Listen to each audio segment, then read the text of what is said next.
Good afternoon. My name is John Henderson, and I'm the Manager of Engineering Services at the town of Tecumseh. Welcome and thank you all for attending the third and final Public Information Center for the town's Shoreline Management Study. This study started in the summer of 2020, and even with all the challenges we've had over the past year, has managed to stay pretty much on schedule. The study area extends from Lake St. Clair to the Via Railway tracks, and from the Tecumseh-Windsor border to the Pike Creek. The purpose of the study is to assess the risk associated with lake flooding and to determine conceptual mitigation and adaptation strategies that could be considered to reduce this risk. Detailed design and implementation of mitigation and adaptation measures would ultimately be the subject of a future study. Our first PIC was held in October of 2020, and it provided an overview of the project work plan. It summarized the fieldwork findings, the data that had been collected along all of the private properties along the shoreline of Lake St. Clair and the portion of Pike Creek. And it provided general information about flood hazard mitigation measures, climate change adaptation, and emergency response. The second Public Information Center was held in April of 2021. It provided the results of the flood risk assessment for the interior and shoreline properties, as well as preliminary information on potential economic damages that may occur as a result of a significant lake flood event. Information was also provided on the latest climate change research, and adaptation concepts were introduced to reduce the future flood risk. Today's meeting will include a review of the findings of the flood vulnerability assessment. It will provide refined potential economic damage estimates that could result from a coastal flood. It'll provide information on conceptual mitigation scenarios that could be considered to reduce flood risk. And it will provide high-level cost estimates for the conceptual mitigation scenarios. Another important piece of information today will be the cost-benefit ratios that we could expect to see based on the various mitigation strategies. As with the other public information centers, this meeting will be recorded and will be placed on the town website for people to view at a later date. For the most part, today's meeting will be run by the project consulting team, which includes Peter Zuzik from Zuzik Inc. Peter is the project manager. Seth Logan from SJL Engineering Inc. Seth is the lead project coastal engineer. And Dr. Janice Forsyth from Foresight Management Consulting. Janice is the lead project facilitator. Akash Bagchi is also on from Dillon Consulting. Dillon Consulting assisted with the modeling to integrate the coastal flood and rain floods into this analysis. At the end of the presentation, there'll be an opportunity for you to ask questions. And during that time, we will also be joined by Phil Bartnick, who is the Town Director of Public Works and Environmental Services. Brian Hillman, he's the Town Director of Planning and Building Services, and Wade Bondy, who is the Town Director of Fire Services and the Fire Chief. We're pleased you've taken the time to attend the meeting today and be part of this public process, and we look forward to your feedback. At this time, I'd like to ask Dr. Janice Forsyth to continue with the meeting. Thank you, John, and thank you everyone for joining us today. I'd like to just welcome you and thank you for your participation in this process. We really enjoy having your input, and its engagement's an important part of this coastal flood risk assessment. So thank you for joining us. So if we can move the slides forward, Pete. We've got the next slide again reiterates the study area, which will be you'll see more maps of that with different scenarios going forward. So just so you're clear on the study area in the town of Tecumseh. So I'd like to just go over the agenda for today. What can you expect over the next about hour and 45 minutes? I'll go over the meeting guidelines, the goals, and the final steps. And since this is our final Public Information Center, there'll be a presentation regarding the flood risk factors in Tecumseh, the flood mapping, and potential economic damages. And then we'll have a look at some adaptation concepts that will help to reduce flood risk.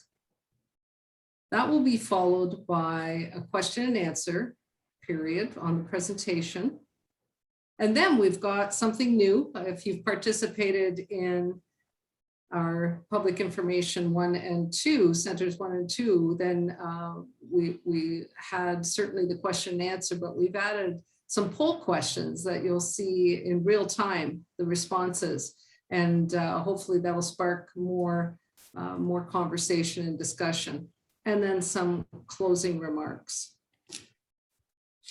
So just to go over some of the guidelines today, you'll note that all the participants are muted and off video. Just our panel will be on video and will be speaking. However, the panelists will be able to have their video on as we're presenting. During the feedback portion, you can use your question and answer button found at the bottom of your screen. So just have a look right now and see at the bottom of your screen, you should see Q&A, and that's where you would be able to open a question and answer window. You can type your question or comment in the window and click send. So the question will be read to all participants by myself, and one of the panelists will respond, whoever the most appropriate person to the comment or question. If you don't want your name attached, you can send anonymously. There's an option to do that. We're also going to be using the polls. So if you look next to the right of your Q&A, you'll see there's a polls button. Those will be generated, and you'll have an opportunity to click on a response.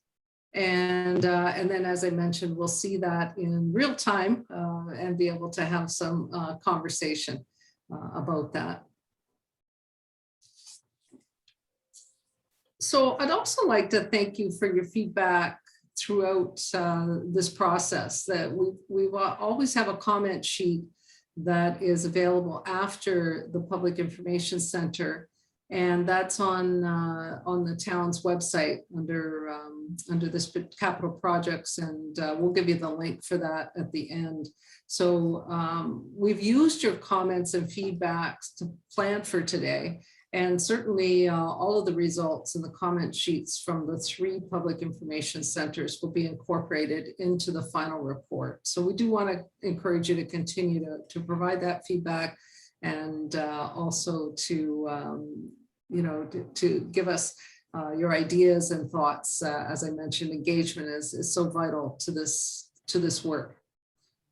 So our goals today are to provide an update on the project and work plan. So what's been happening since the last time we were together, which is April. Share findings of the flood risk assessment and potential economic damages. And then as well, look at some flood mitigation strategies and the benefit cost ratios. We'll also want to get your feedback on the flood mitigation strategies. Our final steps for the study after today will be to take the feedback from our PIC today and integrate that into the study. We'll have a draft report, and that will be presented to the town of Tecumseh. And then that report will be finalized and available again for you to review. So again, thank you for participating today. And I'm going to turn it over to Pete Zuzek and Seth Logan to carry on with the presentation around the flood risk factors in Tecumseh.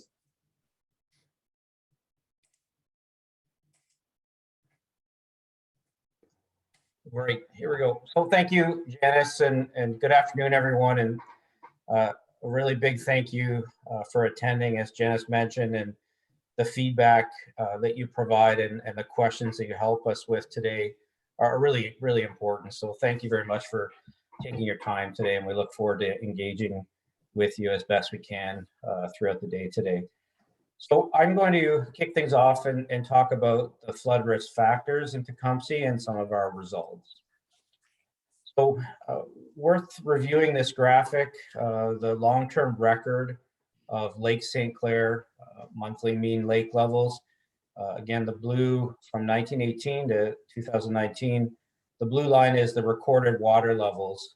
This light pink line is the average. So you can see obviously that we have periods of of average conditions. We went through a long period of lows since the 2000s, and then more recently we've been in this steady climb to the record-setting levels we had in 2019, and again in 2020 still quite high. So this is the long-term record. For the purpose of this flood study, though, it's not just the weather during calm conditions, but more importantly, what happens to the lake during a storm event, a severe wind event, as well as rainfall. And that's where we come up with this orange line. We refer to this as the 100-year combined flood level. And it accounts for not only the high lake level conditions like we had in 2019, but also factors in the effect of storm surge, the short-term rise in water levels, as well as other wave effects. And so this orange line is an important factor to, and we'll refer to that 100-year combined flood level throughout the study. The other line, the red line, we refer to as the 100-year climate change flood level. And simply, this is a second set of analysis that was done on all of this work to factor in the projected impacts of climate change in the Great Lakes, which relative to this study and the things we're focused on are projected to result in even higher levels. And so I guess the key takeaway here, the best science we have in going into the future and projecting what conditions may be like, is that the wet cycles like we're in now could be even higher than they were in 2019 and 2020.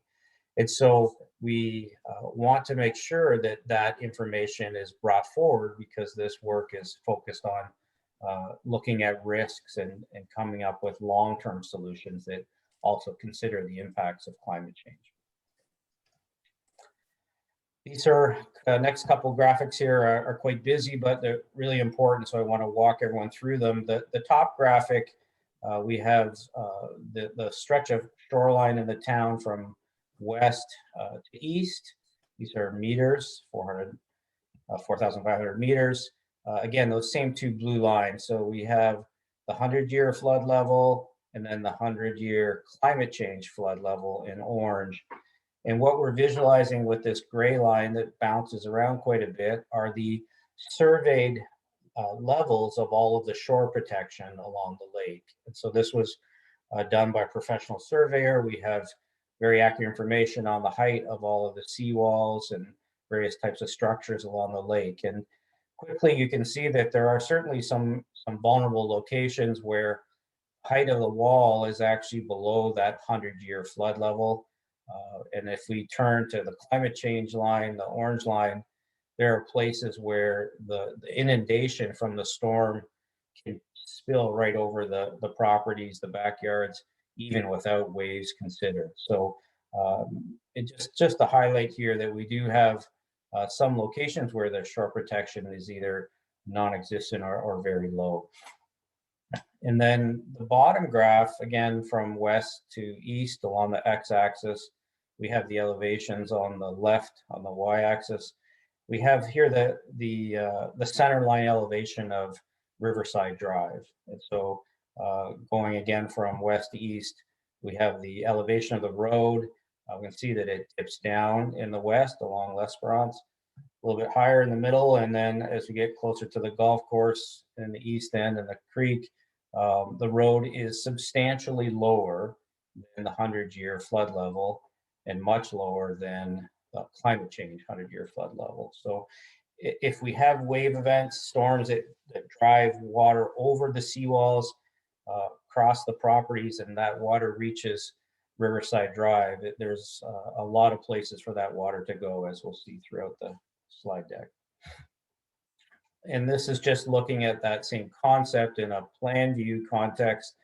The areas, again, where the blue are locations where the water from a storm event is able to propagate through the backyards and onto Riverside Drive. We have, in this particular location, of course, some homes that are newer, a bit higher. We have some that are lower. So this is the primary mechanism for the floodwaters to reach the backyards and Riverside Drive and further to the south.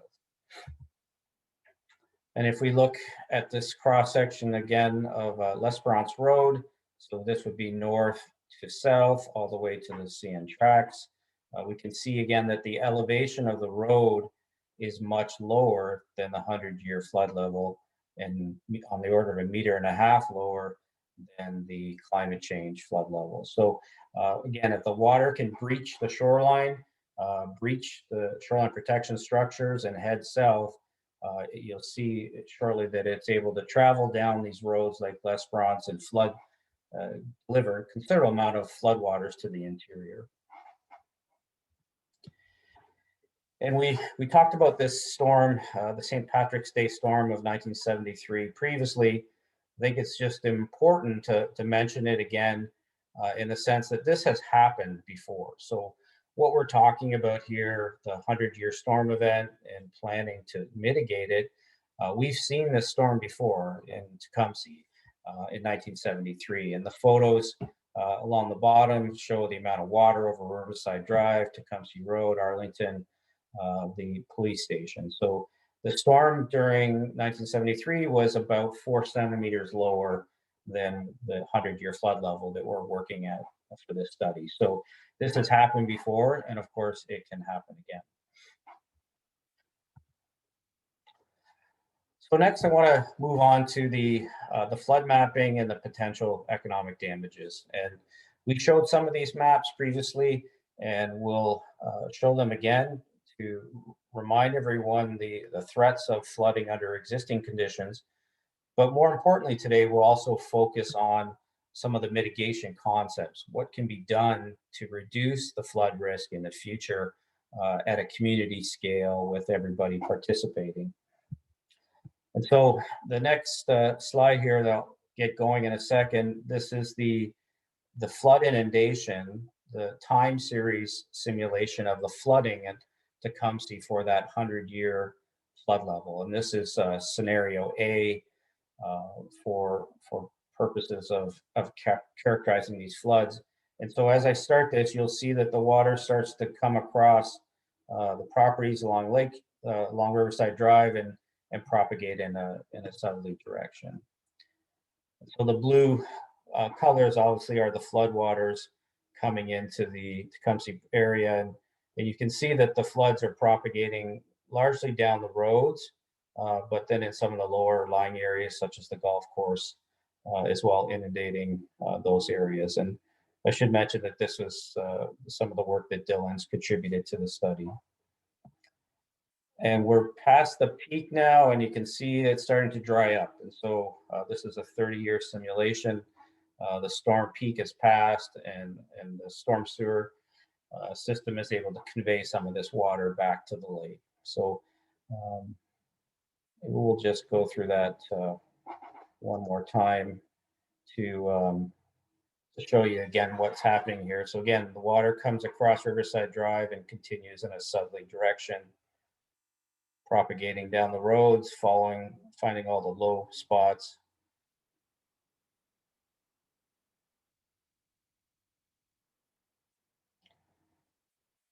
And once we're past the peak of the storm, now your urban stormwater system is able to pump and get some of these waters back out into the lake.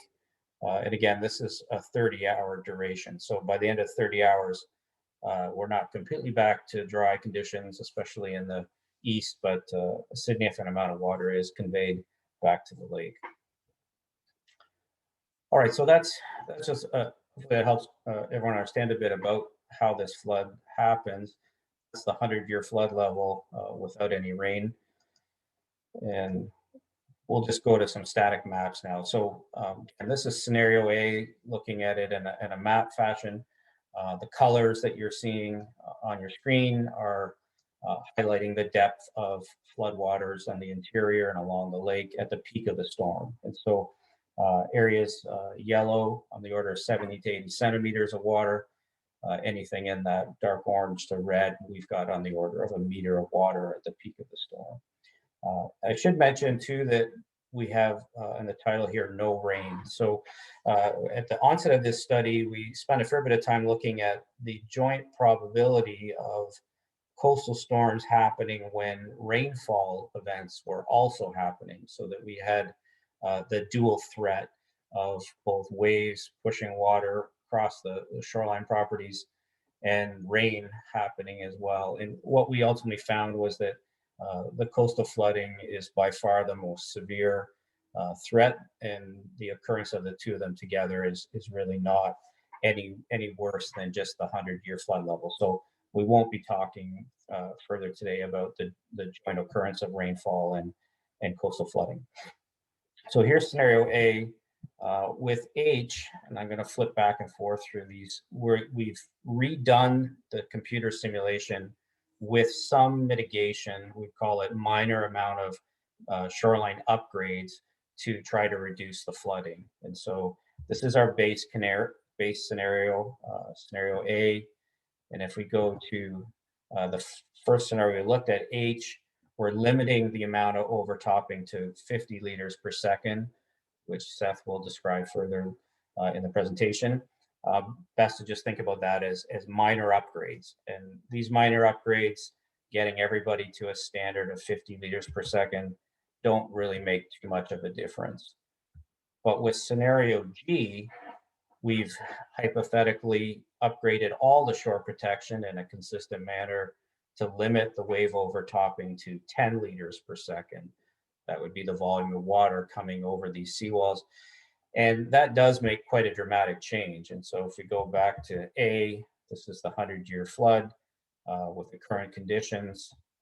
And we go to G, and we're able to mitigate a substantial amount of the flooding with the concept for scenario C. And again, the actual engineering components and how that would be done will be explained in the second part of the presentation by Seth. And then this third concept here, scenario L, want to stress, and it's underlined in the bottom there, hypothetical. We did want to look at all ranges and all types of options. And this concept here includes a hypothetical barrier down Riverside Drive and a portion of Brighton Road to limit the floods from propagating south of Riverside Drive.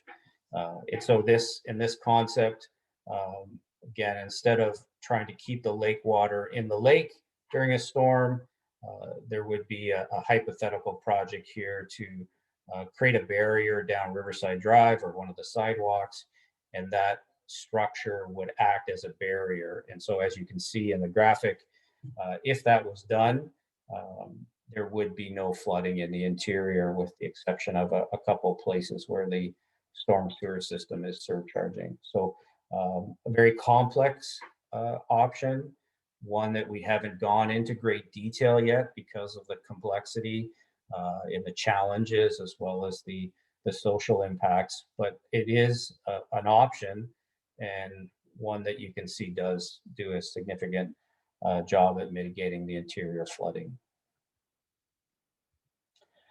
So I'm going to go through one more movie here, and this is what we're calling scenario C. This is the extent of the coastal flooding for the climate change lake level. So this is the 100-year climate change lake level and flood. And when we start this, you'll see that there's substantial amount of additional flooding across all of Tecumseh. So quickly the floods propagate inland. In this case, it's not just the roads.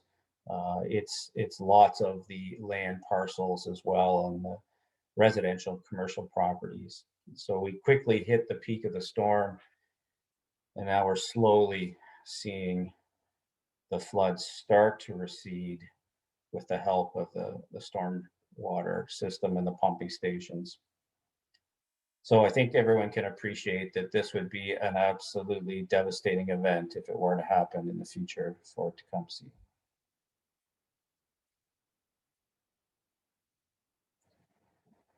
Okay, just going to move on to the static graphs now. So again, this is scenario C, the 100-year climate change flood level without any rainfall. And these are the worst case scenarios across the study area. So we can see that the flooding is extensive. There are many locations where it's greater than a meter. In the east along Riverside Drive, the golf course, the entire L'Esperance area has extensive flooding. So this would just be, of course, a terrible event that we hope never happens in Tecumseh. Now that's under existing conditions with no mitigation projects, just the state of the shoreline today. Scenario J is also is a mitigation concept where we're limiting the amount of overtopping by upgrading the shore protection. In this case, it's again 10 liters per second, but those structures need to be even higher than the earlier scenario because of the lake is higher for the climate change scenario. So these would be a fairly significant upgrade to the shoreline protection structures.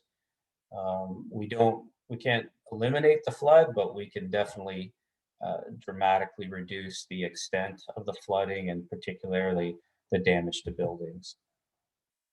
So scenario C, scenario J, again, this is upgrading all of the shoreline protection in a continuous fashion along the study shoreline. And Seth will soon share with you what that looks like and how it will be done. And again, scenario M, emphasizing here, this is a hypothetical concept, again, incredibly complex to do, maybe socially not desirable from a community perspective, but purely from an engineering perspective and from mitigating risk, you could substantially eliminate the interior flooding under that climate change storm event if there was a barrier, continuous barrier constructed along Riverside Drive, and again, portions of Brighton Road. So I want to emphasize again, we're not promoting this as a preferred approach by any stretch, but we want to add this to the mix so that people can understand that there will be options to mitigate flood risk in the future if we're not able to get consensus on a community scale shoreline protection project. Right, so I want to move on a little bit now to some of the economic damages. And so putting this in terms of structural damages to homes, of course, those are not the only types of impacts. These types of floods can be devastating on many, many fronts, from emotional, social, psychological, long-term impacts, etc. But what we're doing with this calculations that we'll show you today are focusing in on the immediate economic damages to structures. And to do that, we built this parcel database where all of the buildings, commercial and residential, were put into a database. We know the elevation around the buildings, which are the yellow dots. We can estimate the elevation of the first floor above the grades. See in the photo here. This is using Google Street View. We can also estimate which buildings have basements. And you can see a basement window here in the lower right-hand photo. The one thing I have to stress, though, is that we did not walk or survey around everyone's private property and homes. That was something we couldn't do even if we wanted to with COVID, and certainly we didn't start walking around buildings and measuring the lowest openings. So we have some uncertainty in the basement flood risk, but we certainly know how many of these buildings could have the flood waters against these external walls. So talk more about that as we go forward. And so the damages, two things important to mention here. First of all, we're doing these potential economic damages using assessed property values. We're not using market values for homes, and we haven't tried to inflate our calculations based on the changes in the real estate market in the last year, for example. So these are assessment values. They're on the order of about a year old, but I think the value, of course, is being able to compare the amount of reduction in the damages, as we'll see shortly. And how do we go about doing this? The first graphic on the left shows, again, a conceptual building with a basement. When when the floodwaters under normal conditions exceed the first floor elevation, we start to see incremental damages. And these are based on publications from the U.S. Army Corps of Engineers and others.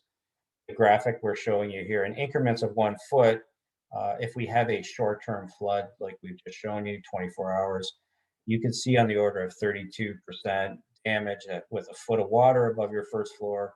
You go to 2 feet, it's 37, 3, 42, etc. So higher the flood, of course, higher the potential structural damages to your home.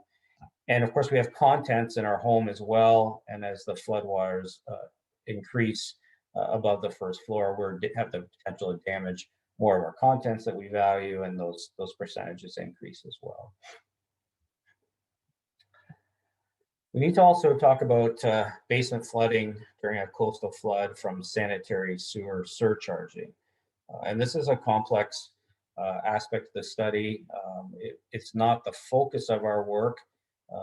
There are other studies underway with Dylan in the town to look further at this, but we do feel it's important that we go over it and raise the issue as well. So as some may know, some of the older homes, 1980s, been selected as a cutoff, actually had the foundation drains around the basements connected to the sanitary sewer system. So if we look at this is a busy diagram here, but we're looking at our diagram of the home. The floor drains under your basement, in some cases, are connected to the sanitary sewer system. If we have a coastal flood and there's water at the foundation of those buildings, then we're putting tremendous stress on our sanitary sewers by pushing a coastal flood through the sanitary sewer system, which then in turn could cause backflow and basement flooding.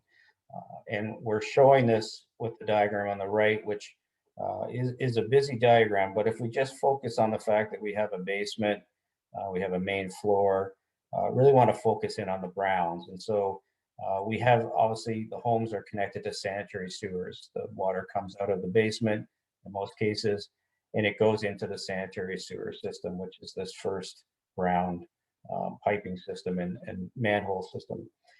Again, if we have a coastal flood and we have water around these foundations, and those basement drains are filled with water, and they're pumping in and flowing into the sanitary sewer system, we have the potential to surcharge this system and essentially put more water into it than it can handle. If the water level in these manholes and the underground piping system is higher than the basements of the homes they're servicing, we have the potential for that water to go in the opposite direction and flood the basements if we don't have proper backflow valves, etc. So this is a serious and extensive risk during a coastal flood, but it was not the focus of our investigation today. We will touch on it a little bit, and just want to say that there are other studies ongoing to look further at this potential risk. So spatially here, looking at these flooding damages, again, scenario A, all of the buildings highlighted, all these parcels highlighted in red, have a building where not only has the water reached the foundation of the house or the commercial building, but it's flooded the main floor. So the places in red are significantly damaged by the flood, hypothetically. And the areas in yellow are parcels where we have a building and the water reaches the basement, exterior basement walls.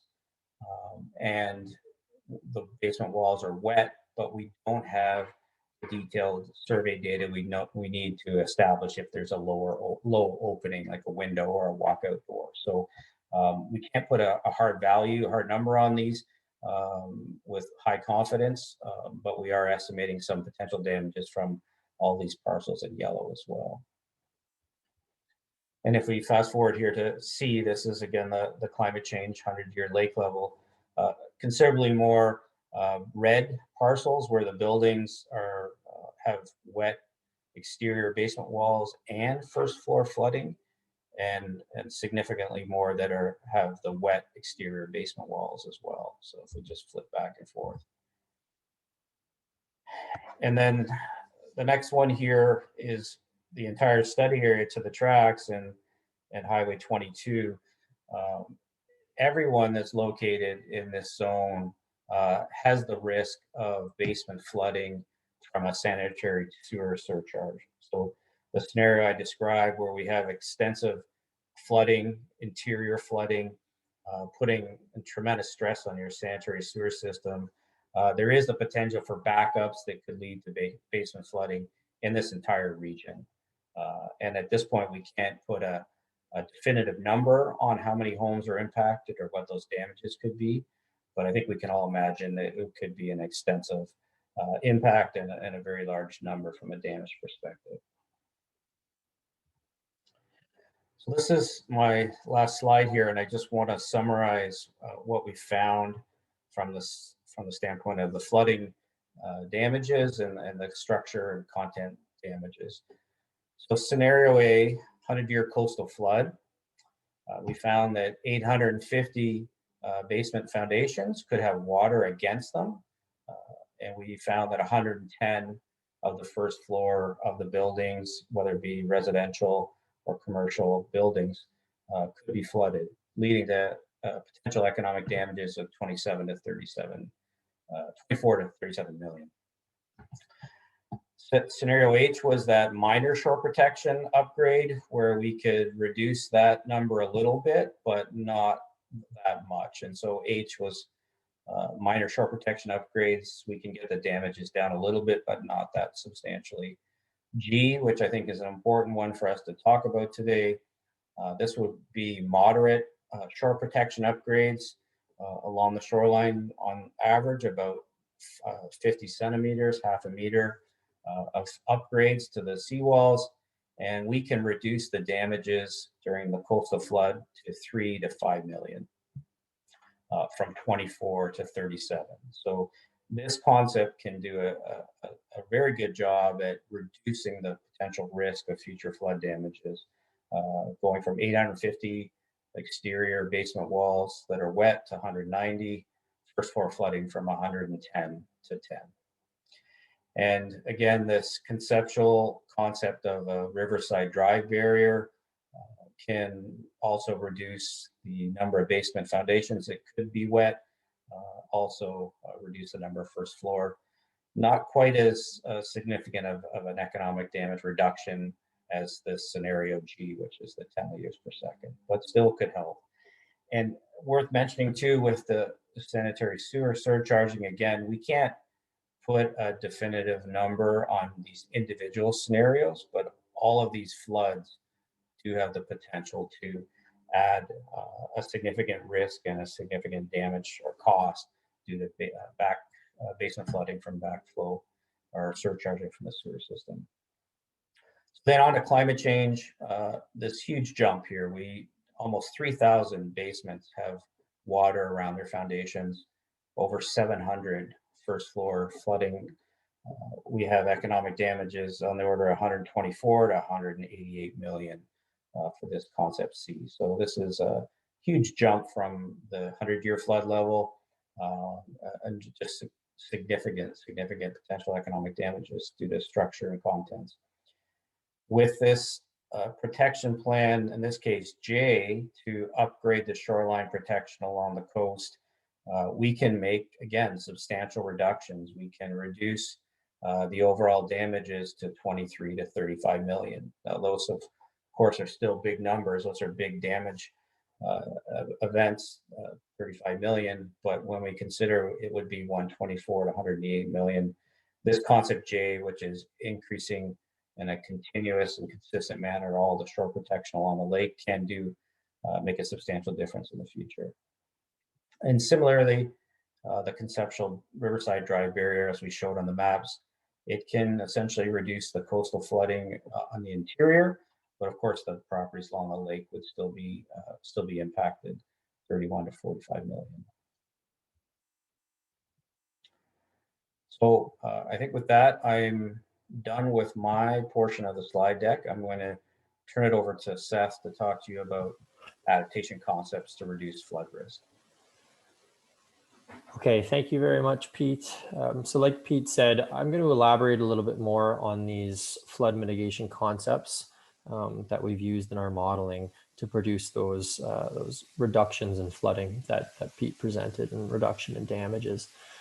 So if we go to the next slide, the first thing I want to just introduce here is this concept of a benefit cost ratio, because we're going to be talking about this a fair bit in these slides to come.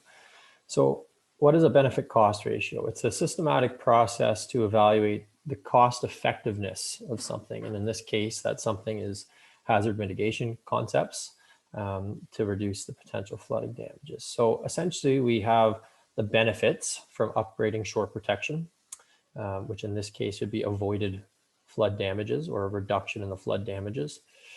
And then we have the costs to do that, right? That's the capital costs of implementing these shore protection upgrades. So if we just take an example here, if we can avoid $10 million in damage through a $5 million investment in our shore protection, the benefits outweigh the costs by a factor of 2. So that's a benefit cost ratio of 2. And in general, when we have ratios greater than 1, we have a positive economic benefit, which essentially means we have a scenario where it's potentially worth investigating further and looking at the feasibility and perhaps even detailed design of some of these mitigation strategies, because we have a net positive economic benefit for the implementation. And it's just worth noting that benefit cost ratios can be much more complex than this if we start to include things like time. For example, if we have to discount the flood damages in the future based on future dollars. That's not what we've done here. This is a fairly simplistic calculation. So really we're talking about the benefits in today's dollars and the costs of incorporating shoreline protection upgrades also in today's dollars. In the last Public Information Center, we talked about the several broad categories that we could look at when mitigating flood risks. We talked about avoiding the flood risk, retreating from the flood risk, which we're certainly not recommending here. We talked about accommodating the flood risk, which is things like flood-proofing homes. But the last category was protect, and that's really the focus of this presentation and largely the focus of this study. So this is all about how do we keep this water out? How do we protect this community from the flooding that we're predicting through all the work we've done in this study? So first and foremost, we're looking at improving shoreline infrastructure to reduce the volume of water getting over the shoreline and propagating through the community. And what we're really looking at stopping is what's called wave overtopping. And we introduced this concept in the last Public Information Center, but we'll reintroduce it here again. You can see it in these two graphics at the bottom. So on the bottom left, we have a vertical seawall shoreline, a cross section through a vertical seawall. The bottom right, we have a cross section through a shoreline that has a sloping stone structure. And we have both of these cases in lots of places in Tecumseh, particularly the vertical seawall. And when we have a really high water level, it may not necessarily surpass the elevation of the structure, but then when we have waves, those waves will obviously crash over that structure, causing flooding on the land side of these structures and potentially propagating into the community. So this concept of wave overtopping. It's typically measured in terms of liters of water per second per meter of shoreline. So that's a bit of a mouthful, but that's how we typically measure this.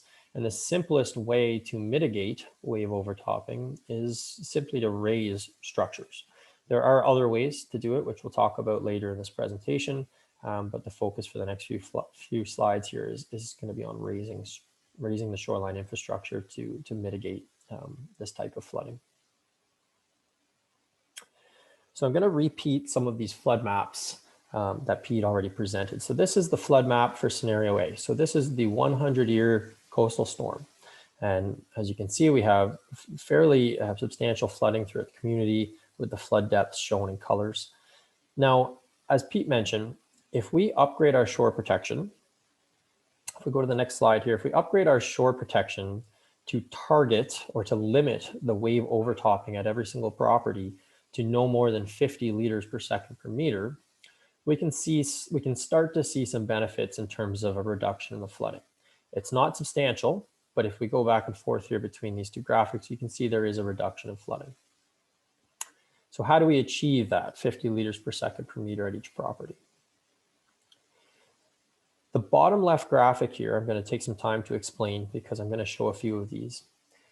This bottom left graphic shows on the x-axis, so across the bottom from left to right, we're showing from west to east along the shoreline. Every blue bar is a property where the crest or the elevation of the shoreline infrastructure would have to be raised to achieve a 50 liter per second per meter limit of overtopping during this 100-year event. So there's 27 in total. All of the blank spaces in between those blue bars represent all of the properties or all of the areas where we didn't need to raise the elevation at all to achieve this target. And of those 27 blue lines, the average increase in elevation that you would be required to upgrade these structures to is 0.2 meters. And the height of each of those blue bars represents how much higher that crest would have to get to achieve this. So the cost to do that for these 27 properties, the cost to do that would be roughly $1 million in construction engineering costs. However, the reduction in damages, and Pete already presented how we calculated all these economic damages for these flood scenarios, the reduction in damages is $5 million to $7 million. So we have a $1 million investment to reduce damages by $5 to $7 million. So that is a benefit cost ratio of on the order of 5 to 7 for this scenario. If we go to the next slide, now we're increasing our target here. We're saying we're only going to allow 10 liters per second per meter of water to come over each of these seawalls or shoreline infrastructure during the 100-year event. And how do we achieve that? So again, if we look at these plots,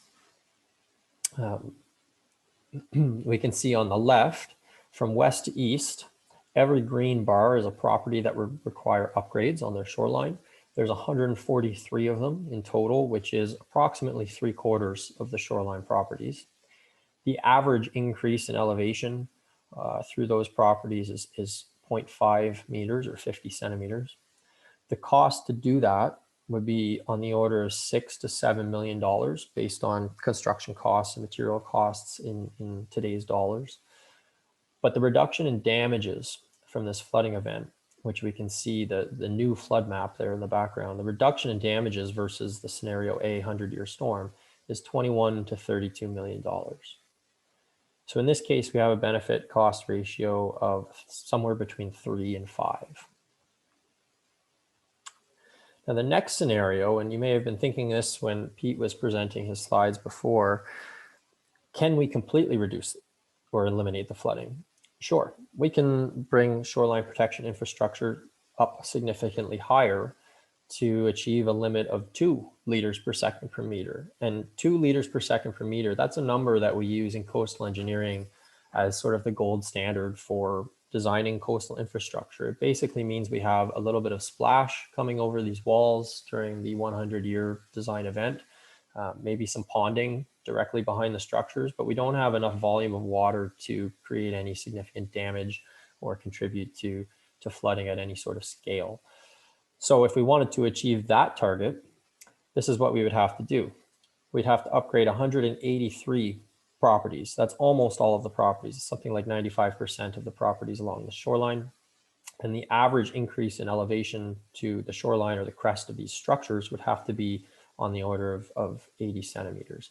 And as you can see from that red plot, there's lots that are less than 80 centimeters, but there are also lots that are above. We have a few properties here where we'd have to increase the elevation of the shoreline infrastructure by 1.5 to 2 meters. So that's a lot. We'd have to bring it up a long, long ways. And the cost to do that, we've estimated to be on the order of $9 to $11 million, but the reduction in damages is $23 to $36 million. So the cost benefit ratio in this case is somewhere between 2 and 4. Now there's implications, obviously, with raising coastal infrastructure that much. It starts affecting other things, like the feasibility of doing it in the first place based on aesthetics, Obviously, we don't want to put a wall on our shoreline that means we can't even see the lake anymore. So once we get up to levels like this, the feasibility becomes a bit more of a challenge. However, there are other ways to mitigate wave overtopping other than simply raising a structure that could be evaluated on a site-by-site basis, and we'll talk about that in a few slides. So just to summarize the 100-year event and these 3 different targets for raising crest elevations, we talked about the 50 liter per second target. So 27 properties would have to be upgraded. The cost is $1 million to do that roughly, and the benefit cost ratio is 5 to 7 million. We looked at the 10 liter per second, which would require 143 properties to upgrade their shore protection on the order of a half a meter on average higher. The benefit cost ratio for that scenario is 3 to 5. And then lastly, we looked at a really, really lofty target of essentially eliminating the flooding along the shoreline. And to do that, we'd have to upgrade just about everybody's shoreline protection by on average 80 centimeters to reduce the damages to $23 to $36 million during the 100-year event. And that one was a benefit cost ratio of between 2 and 4. So all of these benefit cost ratios, regardless of what target you choose, are well above 1, which is important to note because it means that all of these options are certainly viable options in the sense that they provide a positive net economic benefit to the community.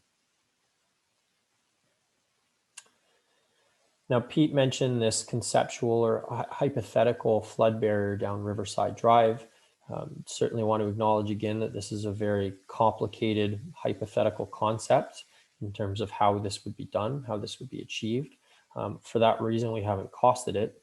However, it is certainly worth pointing out that there is a reduction in damages of $15 million to $24 million by putting something like this in place and effectively eliminating the interior flooding south of Riverside Drive.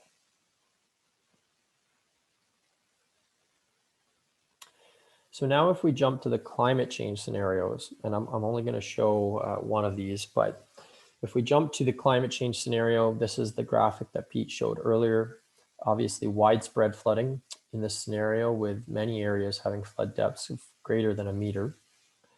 So if we were to implement a 10 liter per second per meter target of overtopping along our shoreline for this 100-year plus climate change scenario, we would achieve this flood map. And what would it take to do that? So again, we'll bring up one of these graphics. You can see that to do this with the climate change scenario, we would have to upgrade shoreline protection at 207 properties. There's only 210 properties total along the shoreline. So this is virtually everybody. And as you can see from this plot over here in the bottom left, the green bars, there's 207 green bars. And the average height of those green bars, which is the average height we would have to increase the shoreline protection by, is on the order of a meter. So that's a lot. That's a lot of shoreline protection upgrades. The cost to do that would be $12 to $13 million. However, the reduction in damages in this case is on the order of $100 to $150 million.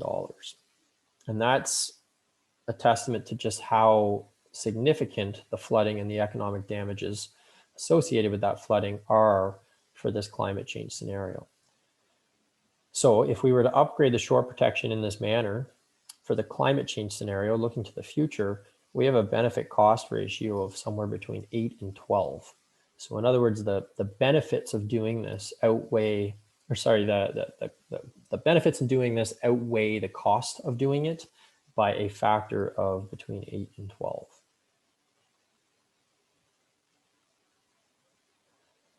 And similarly, if we have this Riverside barrier, Riverside Drive flood barrier concept, we're reducing the damages by between 93 and 143 million. Don't have a benefit cost ratio for that because implementing this type of a solution is very complicated and would require a detailed study.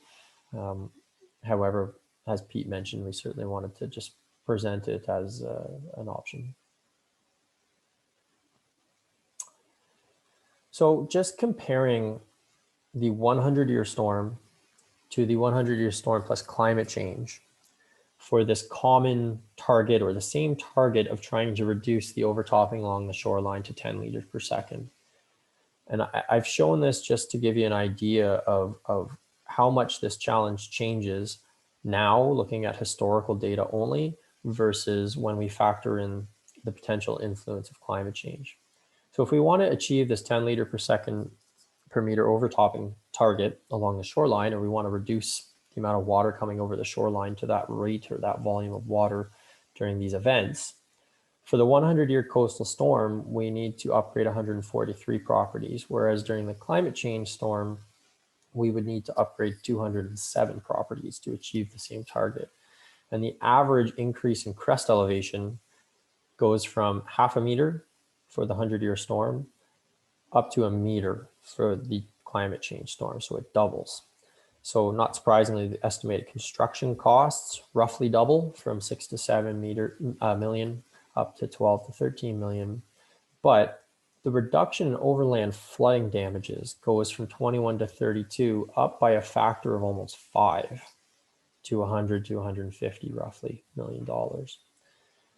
So roughly twice the amount of shore protection upgrades is required in terms of elevation and cost, but the reduction in overland flooding damages goes up by a factor of roughly 5. So our benefit cost ratio goes from 3 to 5 for the 100-year event to 8 to 12 when we start thinking about the potential future here with a climate change event.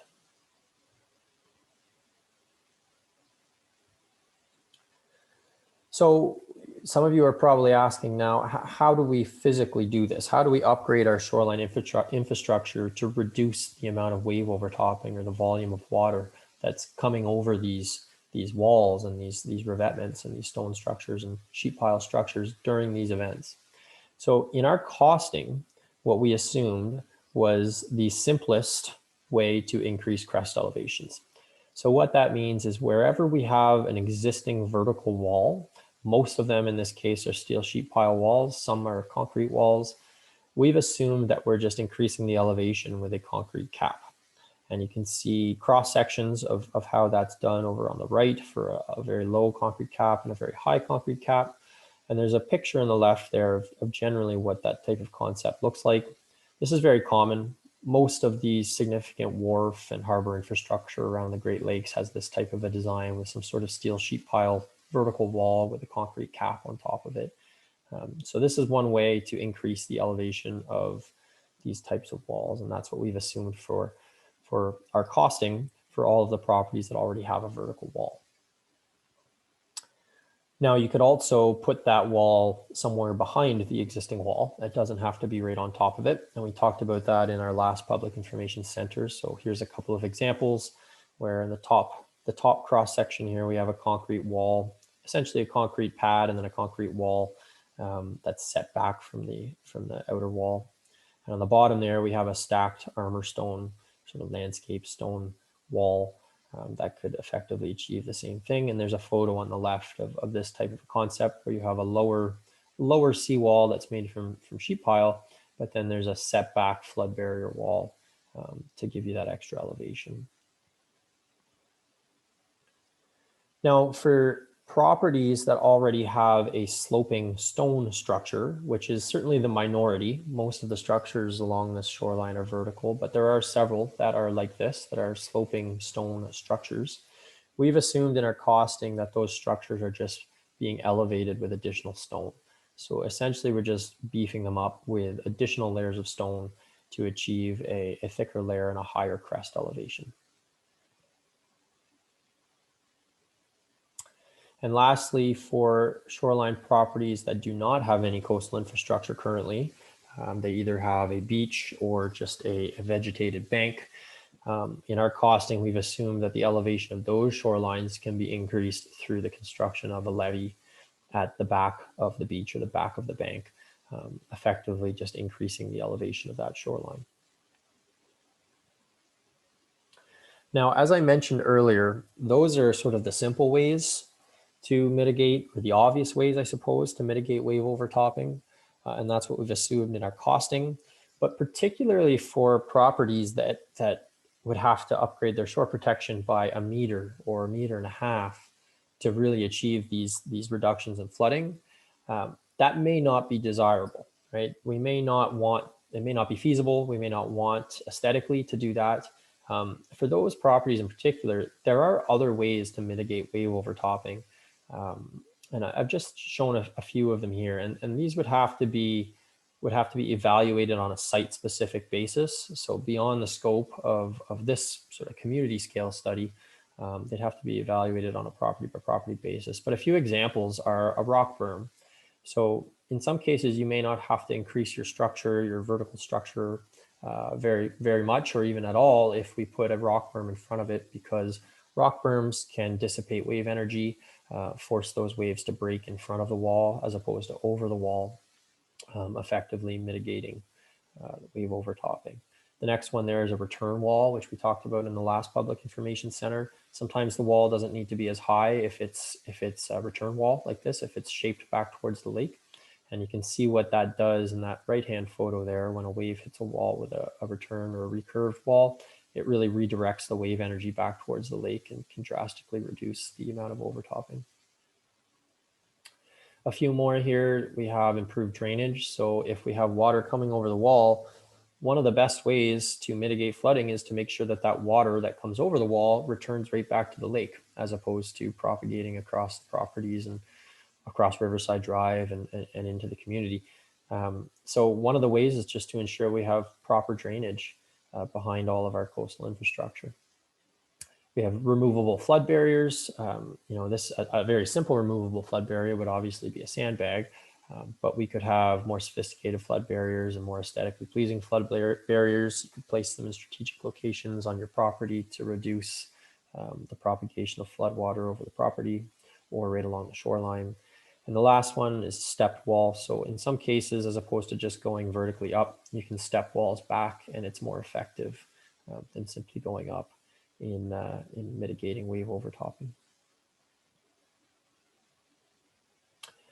So just to summarize here and sort of come full circle, we know from the work that's been done through this study that there is extensive coastal flooding risk in this community. It certainly exists due to overland flow. So that's water coming directly over the shoreline and propagating overland through the community. We also know there's a significant risk of basement flooding due to both overland flow, but also the potential for sewer surcharges. We also haven't spoken about it in this information center, but we did in the last one, that there's some very significant emergency access considerations here too, when we have upwards of a meter in some cases of water on the roadways. So we can reduce the amount of wave overtopping, or the amount of water that's being transported over the shoreline during these events, by raising the crest elevation of the existing shoreline protection. And the easiest way to do that is simply raising the elevation. And we've seen how much that can reduce our coastal flood risk through the mapping. We've seen how much it can reduce the potential economic damages through these calculations that we've done. And we've seen the benefit cost ratios for doing so. There are other engineering solutions, as we've discussed. So it's not, just raising an elevation isn't necessarily the only option to be explored on a site-by-site basis. But it's the one that we've assumed in our broad costing. And perhaps most importantly, the benefit cost ratios that we generated for these mitigation strategies and these shoreline protection upgrades are all significantly greater than 1. So, on the low end, we're 2, 3, 4, and some of these cases we were as high as 12. And that's without including potential damages of basement flooding. So if we were to include the additional damages that would be mitigated from basement flooding, then those benefit cost ratios would get even higher. And it's important to note that typically 1 is the cutoff for an economically viable project. So if we're greater than 1, which in this case we are, there's a real reason to pursue these mitigation strategies further. And that would be through feasibility study, that would be through detailed design. As we've certainly been able to show here that the benefits of doing shore protection upgrades in particular far outweigh the costs of doing so in this case for this community. And that's the end of my slides. So I'm going to pass it back to Janice. Thanks, Seth and Pete. Appreciate that. I thought we've got a couple of questions already here in the Q&A, so I'm going to start that off. And anyone else would like to add to the question and answer period on the presentation, please type those into the Q&A and we'll go through those. So let's start with the first question. To what extent will the shoreline barriers on individual properties encroach on the affected property? Or is the remediation totally in the lake itself? Maybe Seth, you'll want to take that question. Sure. If I'm understanding it correctly, I think the answer is that what we've assumed in these mitigation strategies is that the flood mitigation would be improvements to the existing infrastructure. So if you have a coastal seawall, it would be an upgrade to that coastal seawall, which in most cases are on private property. Some of the other mitigation strategies that we've talked about in those last few slides, for example, a rock berm or some of these other alternatives would potentially be on the lake bed. They potentially be on the lake side of the seawall. But certainly what we've assumed for the most of these mitigation strategies is that the upgrades that we'd be looking at doing to mitigate these flood scenarios would be to existing shoreline infrastructure on the private properties along the shoreline. Did anyone else want to chime in on that, Pete? Anything to add? Okay. Oh, that's good. All right. So let's look at the next question. Are the solutions that would reduce flooding under today's circumstances different from those to address the climate change scenario? So I don't know if Seth, you want to have a look at that? I can take that one again. So they're different in the sense that they need to be more substantial, essentially, right? The solution could be the same, raising the elevation of a structure. However, to combat climate change in the future, that structure would just have to be raised higher. But it's an important point, and I'm glad you brought it up, because one thing that's worth mentioning is that a lot of these strategies are adaptive in a sense. Like if we take a rock berm, for example, or a sloping rock shoreline, we could add stone to that structure to get it up to a certain target that we're trying to achieve for the historical 100-year storm now. And then in the future, it could be adapted by increasing its elevation somewhere down the road to keep up with climate change, right? So this doesn't have to necessarily be something that's done all in one go. Obviously, in some senses that might be preferred, but it's not necessarily the case. It could be an adaptive strategy for each property. So that's the second part of the question, was just affecting more properties. So Yeah, the solution, yeah, go ahead, Pete.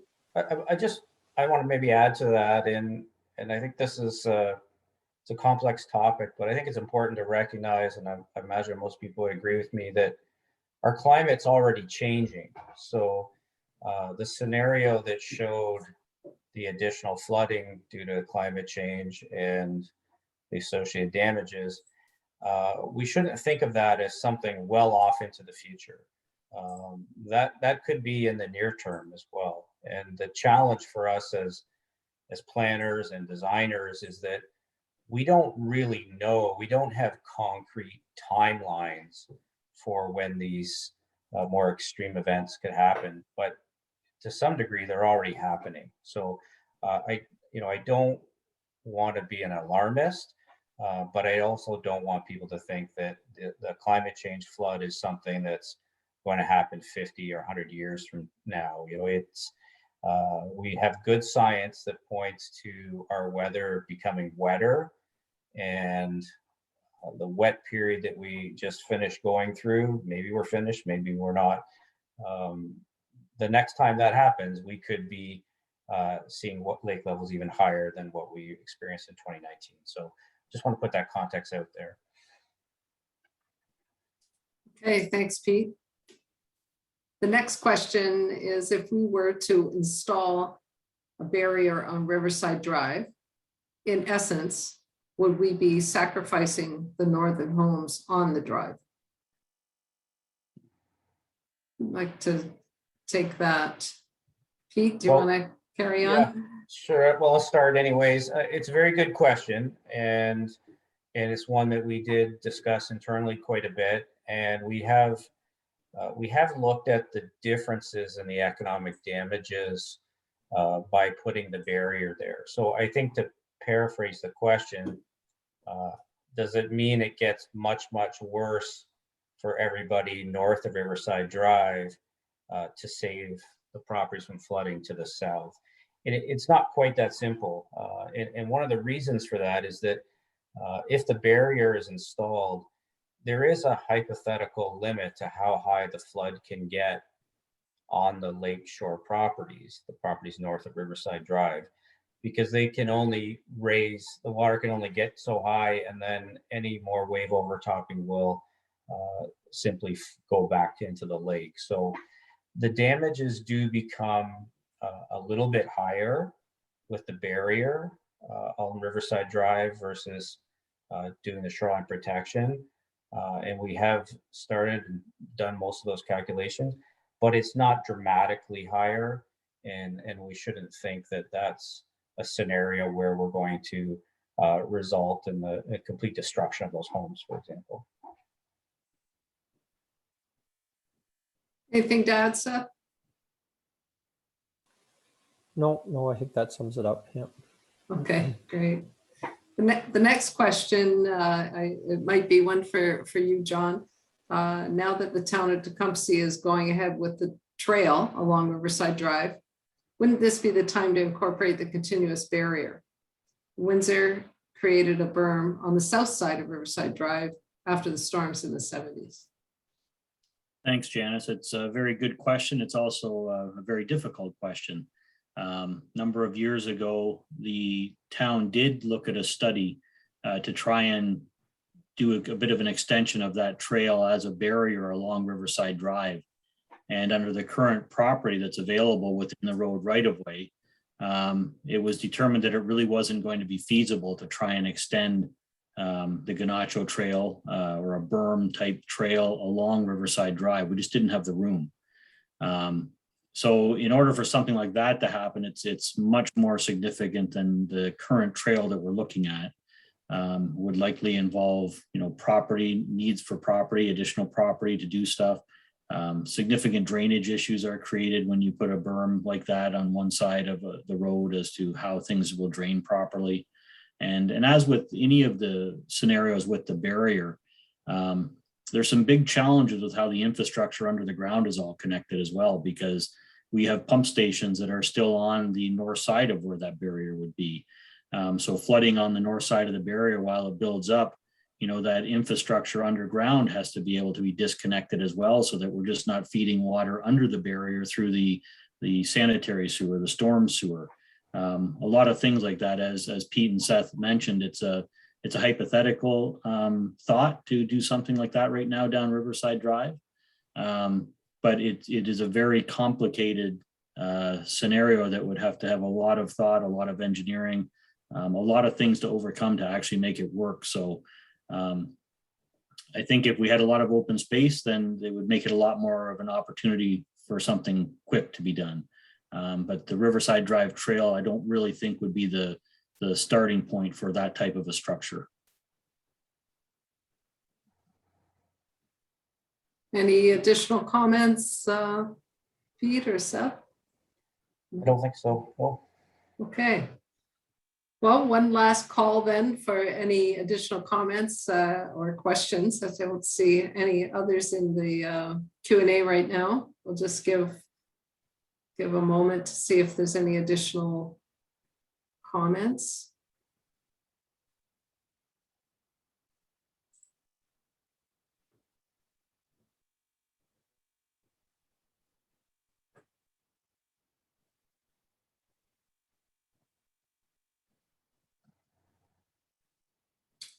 Okay, well, I guess we'll then let's move into the next portion of the presentation.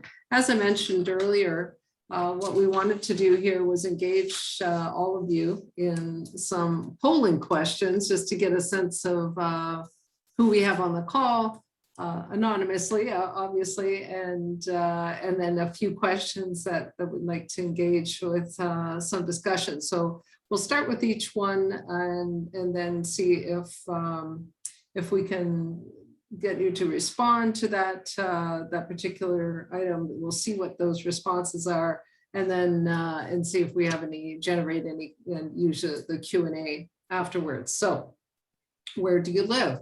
A, own or rent north of Riverside Drive. B, own or rent south of Riverside Drive, or other. So Sean, I'll ask you to bring that up, and folks can select their response.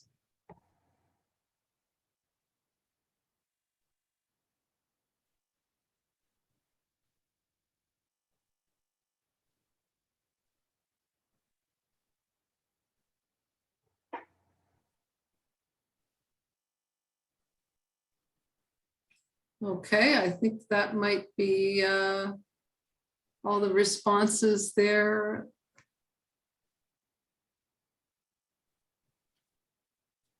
And does that come up, Sean, then for everyone to see that?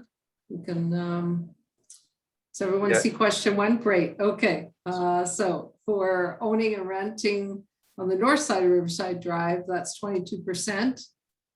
Owner renting on the south side of Riverside Drive, we've got 33%. And on today's call, 44% would be other than the north or the south side of Riverside Drive. And I've got, let me just go to the Q&A. I've got a couple of new responses in here, new questions. With the various options, what is the recommendation to move forward? I think we'll get to that. So I think we'll get to that discussion in terms of recommendations, or I guess this is the study isn't necessarily, or today's intent isn't necessarily to make a specific recommendation, but we will let you know what those next steps look like. Okay, let's move to our second question then. So the poll question is, what is your preferred long-term approach to reduce the coastal flood risk in Tecumseh? A community scale program to upgrade the existing shoreline protection.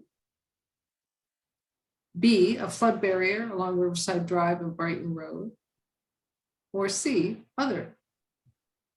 We'll bring that poll up. You could select your response.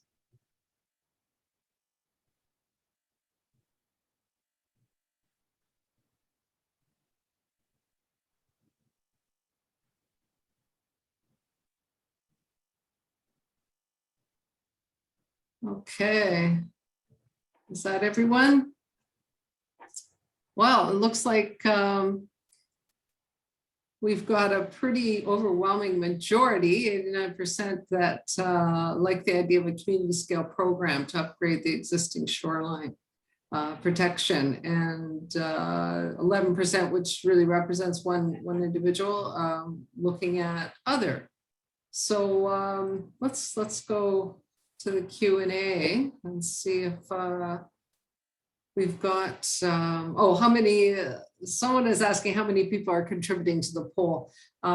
We've got about 10, I think, residents on today's call that are participating. So it is admittedly a small sample. However, these questions will be also duplicated in our comment sheet, which hopefully folks will listen to this online, additionally to those who are participating live today. So we hope to get that out to some other individuals. Why don't I, I was just gonna ask Pete and Seth about comments along those results. Yeah, I have a comment on a comment. I guess in the spirit of trying to make this as interactive as we can. Unfortunately, we're not in person, but there was one comment there that suggested other, not the community scale, not the barrier. And of course, you don't need to elaborate if you don't want to, but if the individual that selected other wanted to share their thoughts, we'd certainly be happy to hear from them. They could type them into the Q&A box. So I just want to offer that up as an opportunity to share their thoughts if they'd like to. Well, while we're waiting for that,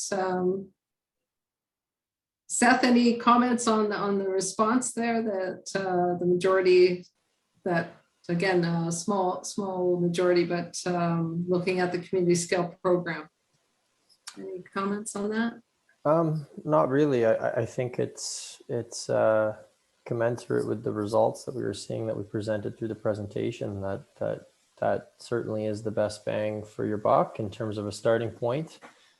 So it's nice to see that folks are in agreement with that, but it's also interesting that I think there was a fairly even split between the folks that are attending that live south of Riverside Drive versus north of Riverside Drive. But the response to that question ended up being fairly unanimous. So I just think that's interesting. How about you, John? Any comments around this whole question and the responses that came forward? I just would like to say, I think it's encouraging. It is a small sample, but these works are going to involve private properties, some municipal properties. It has to be a program, however it moves forward, where everybody is willing to work together if we're going to get to a solution that's something that's feasible and constructible. So I think it's good to see that there does appear to be a desire for people to have it as a community scale program. Okay, great, thank you. So let's move to poll question number 3. Should the town of Tecumseh and the residents continue with further studies to select, design, and implement a community scale long-term coastal flood mitigation strategy? This is a yes, no, unsure response. So I'll give you a chance to put your responses.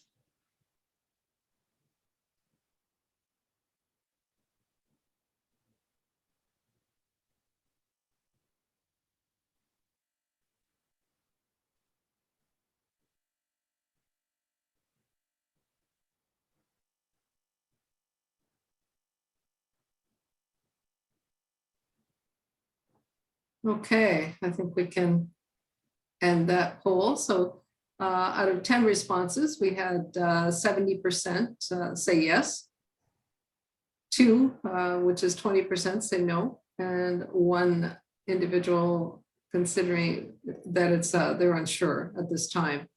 So we've got a majority to continue with further studies. And as Pete suggested before, if you indicated no or unsure, if you'd like to share your thoughts in the, you can certainly do it anonymously in the Q&A.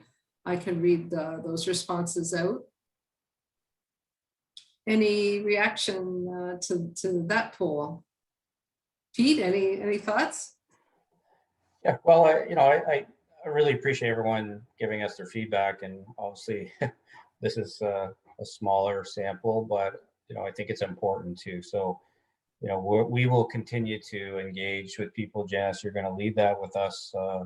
People that attend, we'll have people tonight online as well. So I don't want anyone to think that this is necessarily going to inform decisions the town's going to make, of course, but it's still very helpful for us, and we really appreciate people sharing their perspectives.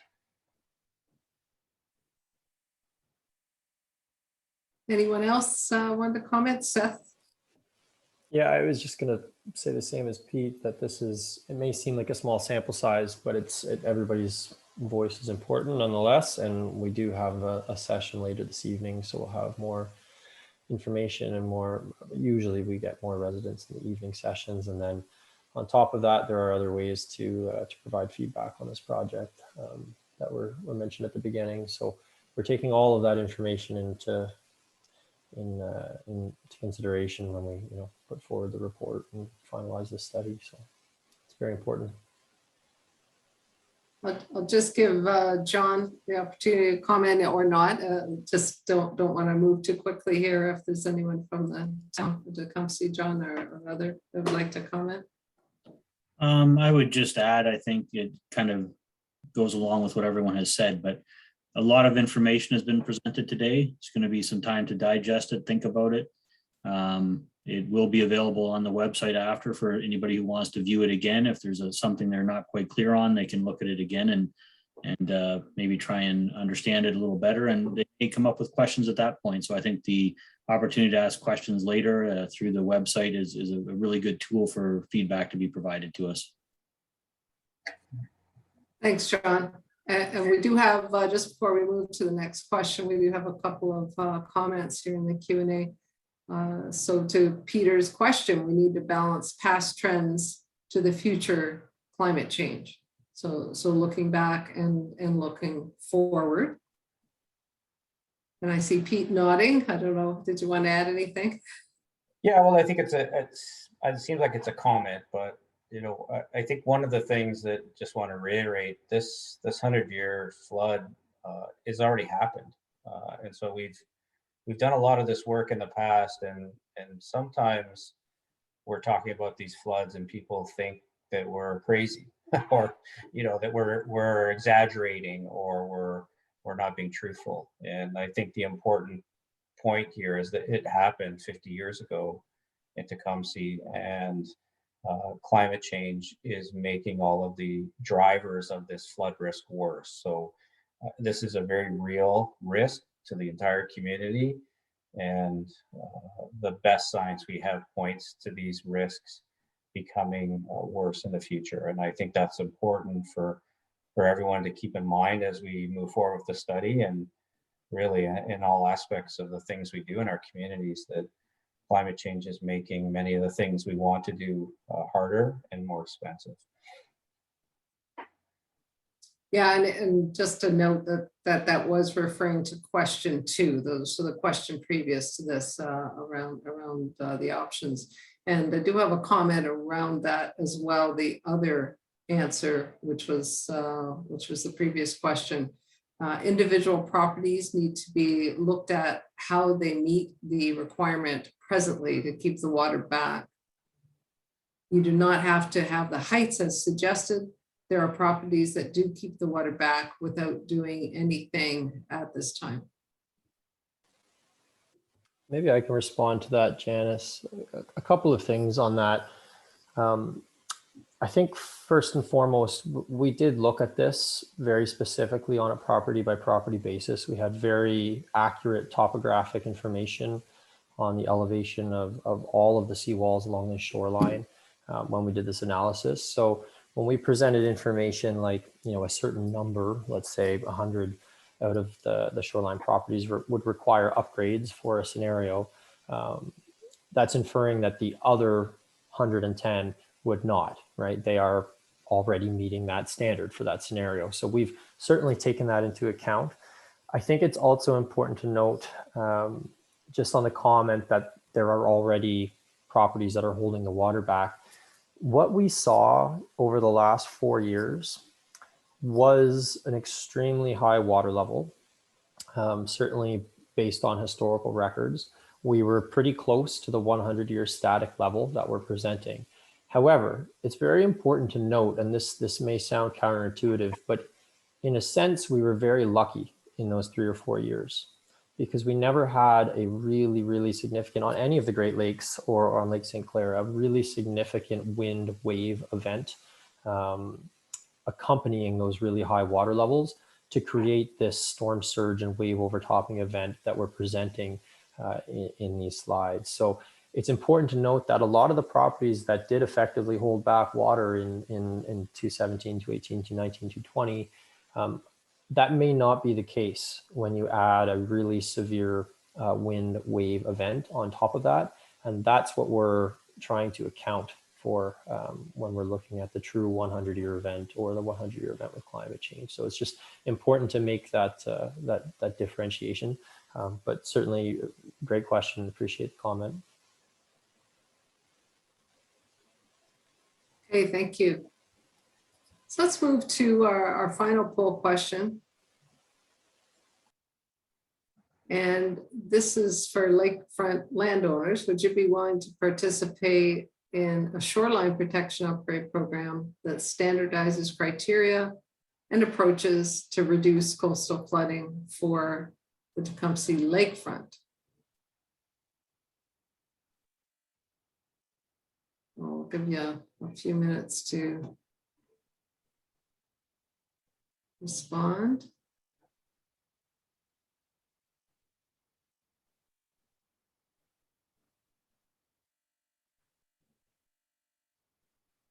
I know not everyone on the call today is a lakefront landowner, so that will affect our numbers.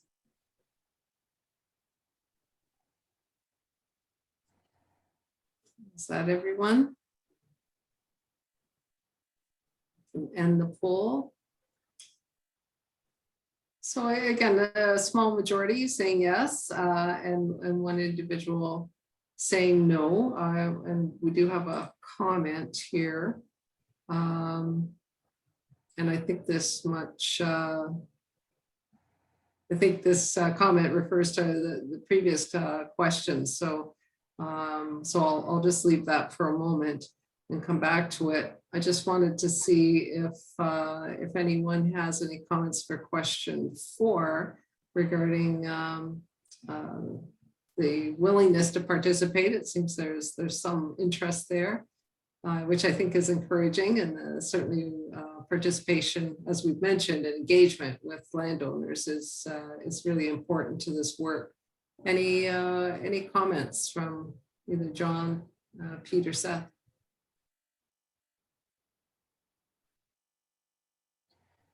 Yeah, Jen, I'll just say that it's it's encouraging, and I can imagine that people are thinking they probably need a lot more information too to really jump into this. So we're scratching the surface here with a question like this, but I think we're probing a little bit too and trying to put the idea in people's mind that there can be solutions to these risks, but really want to be clear that it would take a very strong partnership between the town and the landowners. There was a lot of work to be done to talk about it, to frame it, to think about how to implement. So really just want to emphasize that this is just scratching the surface, asking the question, but it is encouraging to see that at least 3 out of 4 people thought, a yes, or, we'll take that yes to mean we'd like to continue the conversation. And I think that's encouraging.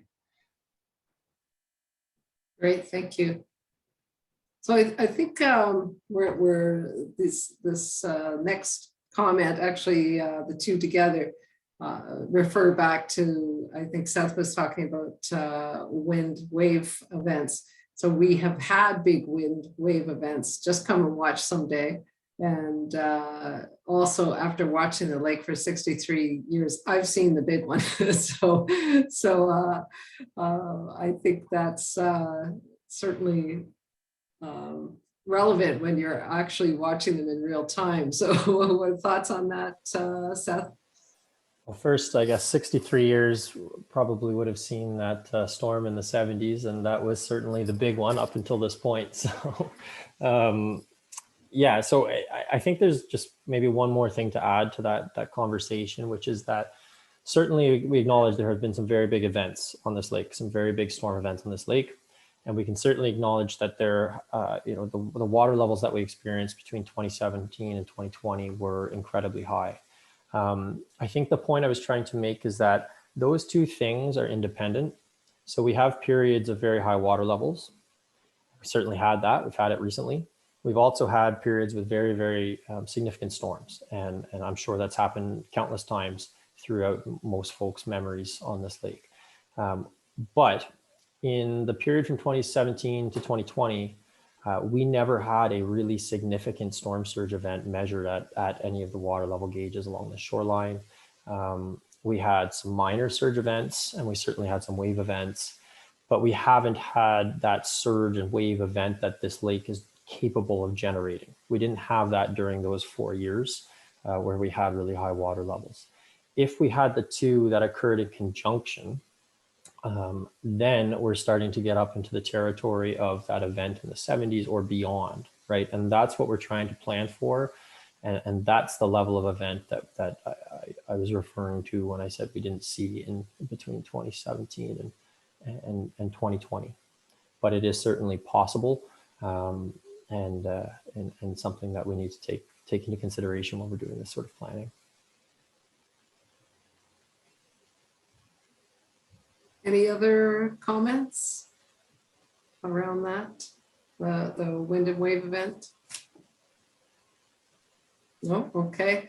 Another comment here. I lived through 1973, and a lot of changes have been made since then because of that event. So 1973 isn't really relevant anymore. And so I think the comment being that that we are moving forward, and the purpose of this study was to investigate the future, look at what are some future I guess different types of strategies that could be considered. And I think the point of the 1973 was just to say that we've already had an event, so that it has happened in the past. Anything to add to that, Seth? Pete?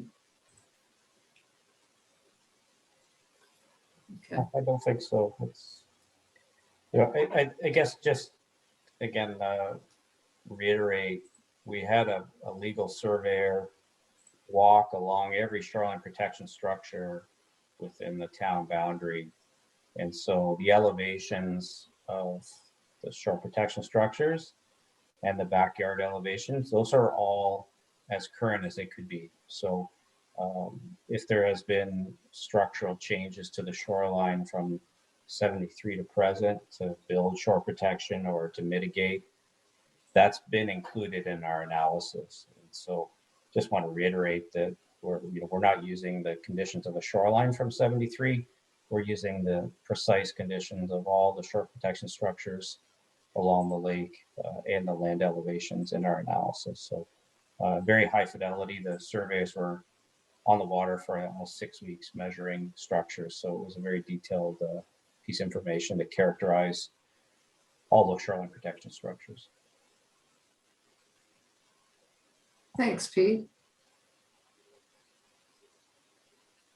So I just want to give anyone the opportunity, certainly as I'm doing the next steps, to put any further questions in the Q&A. But certainly today was very helpful, and we're going to integrate the feedback from today's session, this evening's session, and the comment sheets into and create a summary report to inform the assessment report, the complete draft flood risk assessment report. So there will be all of that integrated into one report that includes all of the information that was shared today. There will be a presentation to Tecumseh Council and a final report as well created. I do want to just circle back in terms of the one question: will there be sort of a recommendation included in that final report? Do you want to speak to that, Pete?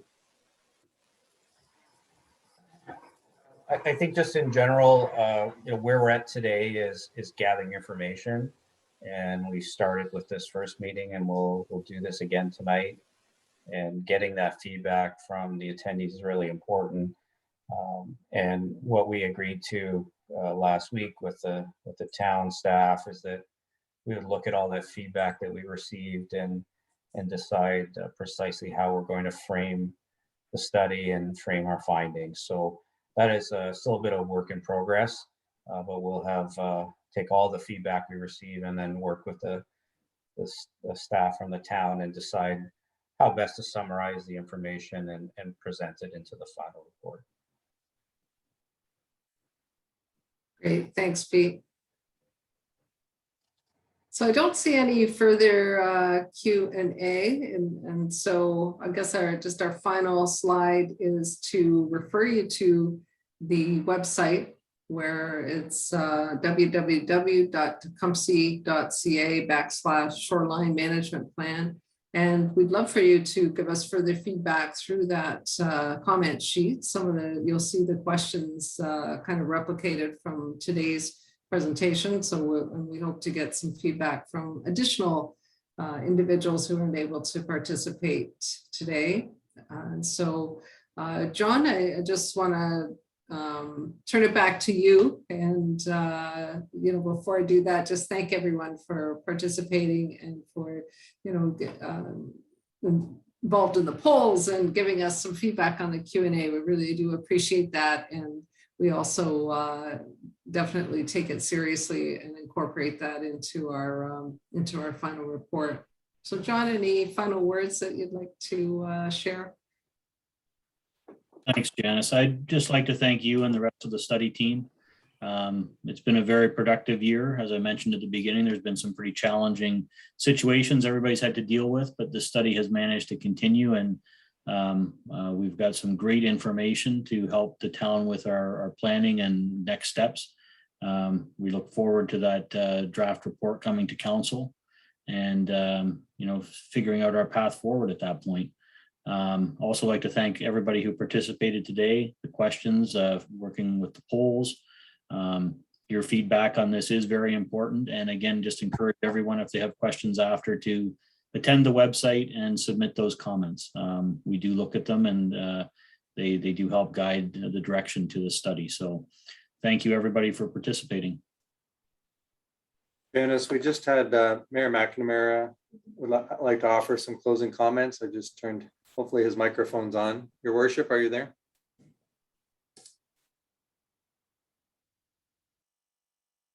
He was an attendee at the meeting this afternoon, but I'm not sure if I can get him to be a panelist. Yeah, I think we've got Mayor McNamara. Okay. I think you can hear me.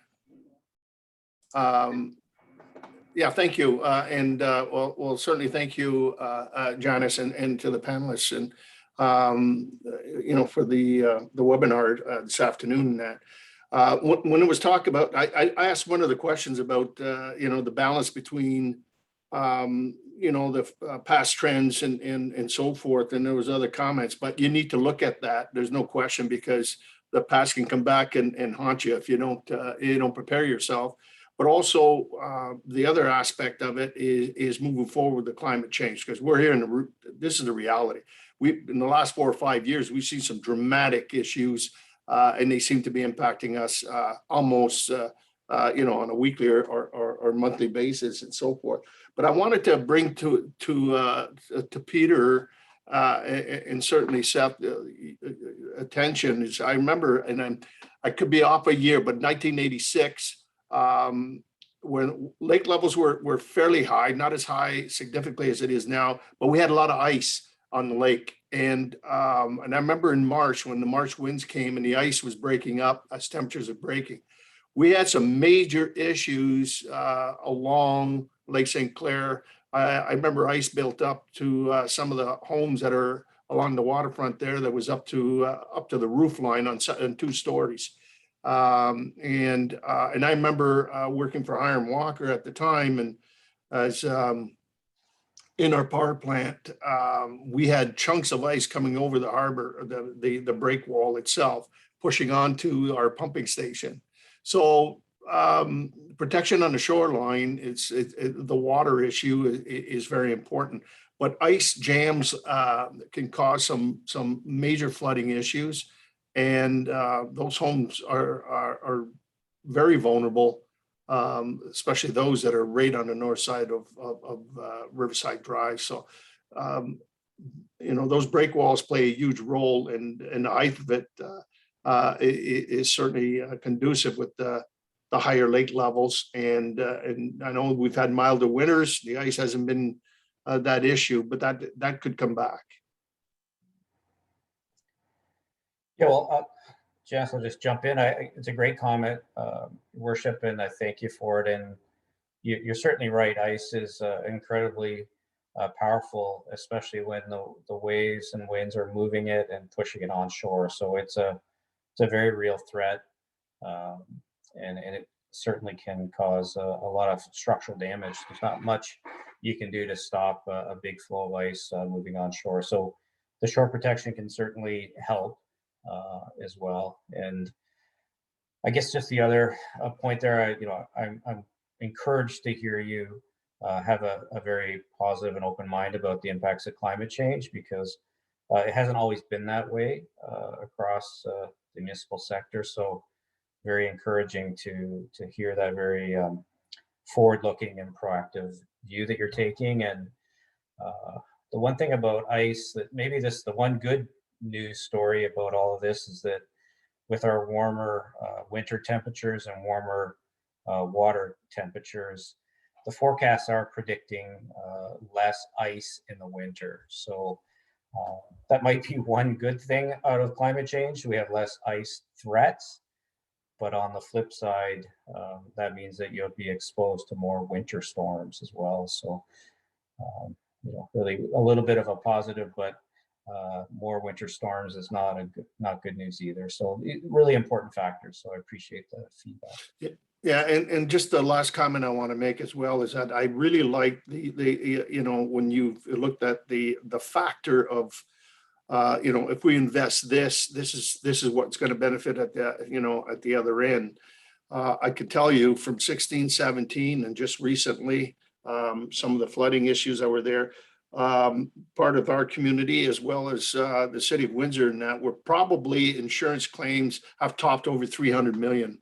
And so that's the other aspect as well, is protecting our homes, but also giving assurances to the residents by working and implementing these measures and reducing the risk of damage to property goes a long way in protecting the integrity of the insurance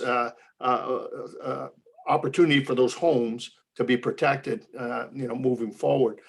And a lot of folks, sometimes, we hear it from them, my God, I can't get insurance. What are you guys going to do? And so forth. So I really appreciate the fact of, if we invest this, here's the benefit at this end. And the other big factor too is I want to be in a position as the mayor of the community to go to the Insurance Bureau of Canada and say, hey, look, this is what we're doing. And we need to also take in account that our residents have the ability to insure their homes. Yeah, another great comment. And, everyone knows the insurance industry is paying a lot more attention to these coastal flood risks than they have years gone by. So I think that's a very real thing for the residents. It's a scary proposition to think that you might not be able to insure one of your biggest investments. So it's a very, very, very important topic for sure. So thank you very much. I won't take any more certainly of your time. I know you got to prepare for this evening, and I'm sure there'll be far more participants this evening. But I certainly want to extend my thanks to John, for keeping us on our toes at this end, and Peter and Seth for engaging the public. And I think that's another thing too. The other component of it is the educational piece of it. And so thank you. You're welcome. Again, thank you to all that have participated today. I think we've had some great questions and some great comments that we can carry forward, and certainly we're listening, and we thank you for your participation. So with that, I'll end the webinar this afternoon. Thank you. Thanks, everyone. Thank you. Thank you.